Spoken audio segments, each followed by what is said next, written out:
हम आगे बढ़ते हैं कि जिस तरह से हमारे देश का जी जलवायु परिवर्तन हो रहा है, प्रदूषण परिवर्तन हो रहा है, इसकी जो समय सीमा है, जो इनके मौसमों की समय सीमा वो बदल रही है। जी क्या इनकी वजह से ध्रुव और धुरी भी बदल रही है?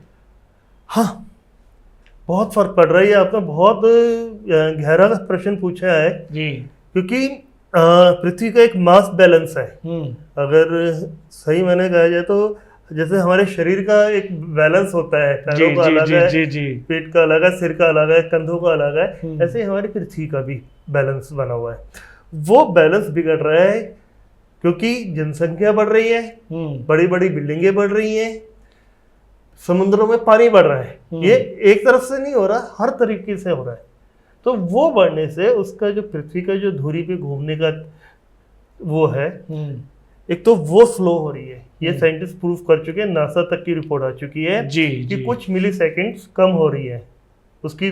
पृथ्वी जो 24 घंटे हो जो हमारे होते हैं वो स्लो हो गए हैं, वो 24.0 कुछ टाइम सेकेंड्स बढ़ गए हैं। जी जी जी जी। तो ऐसे ही एक तो उनका वो चेंज हो गया, और यहाँ तक कि जो उत्तरी ध्रुव और दक्षिणी ध्रुव है, ये दोनों अपनी डायरेक्शन चेंज कर रहे हैं, जो कि अपने आप में इंसानों के लिए के तो साथ साथ में पूरी पृथ्वी के लिए बहुत खतरनाक चीज है। कोई भी इस चीज के अंदर नासा की रिपोर्ट्स देख सकता है जो कि पब्लिश है। जी जी जी जी जी।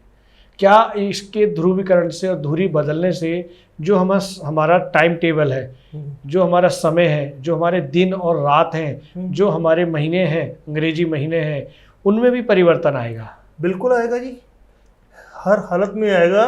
और यहाँ तक कि ये तो सिर्फ पृथ्वी की बात है। जी जी।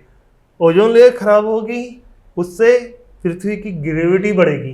जब ग्रेविटी बढ़ेगी तो अंतरिक्ष से जो उल्का पिंड आते हैं वो हमारी तरफ, पृथ्वी की तरफ ज्यादा अट्रैक्ट होंगे, आकर्षित होंगे जी। उनके गिरने की संभावना बढ़ेगी, ग्रेविटिविटी पृथ्वी की बढ़ेगी तो उनका खिंचाव, आकर्षण ज्यादा रहेगा जी।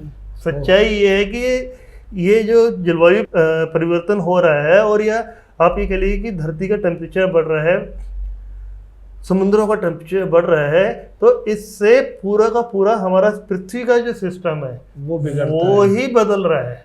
उससे और नुकसान होने की संभावना वो धीरे धीरे दिखने शुरू हो गए हैं उनके इफेक्ट, क्योंकि समय लेते हैं ये सारी चीजें। और आने वाले समय में 100 साल बाद, 200 साल बाद जो हमारी आने वाली जनरेशंस हैं, जो हमारे आने वाले बच्चे हैं या उनके बच्चे होंगे, उनके लिए जीना बहुत दुष्कर हो जाएगा। क्या ऐसा भी जो जलवायु परिवर्तन और अन्य परिवर्तन जो हो रहे हैं, क्या हमारे भावी पीढ़ी को जो ऑक्सीजन है उसके लिए भी जूझना पड़ सकता है? बिल्कुल सच्चाई है। आज उस टाइम की बात तो छोड़िए, हमें तो इसी टाइम से जूझना पड़ रहा है।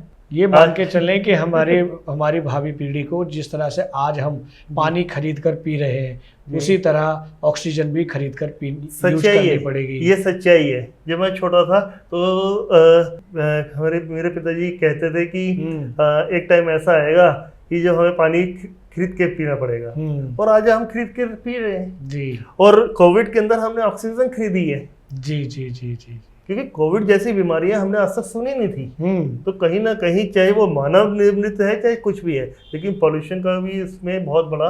ये वीडियो YouTube पर देख रहे हैं तो हमारे चैनल को सब्सक्राइब करें और बेल आइकन को दबाना ना भूलें। अगर आप Facebook पर ये वीडियो देख रहे हैं तो हमारे पेज को लाइक करें।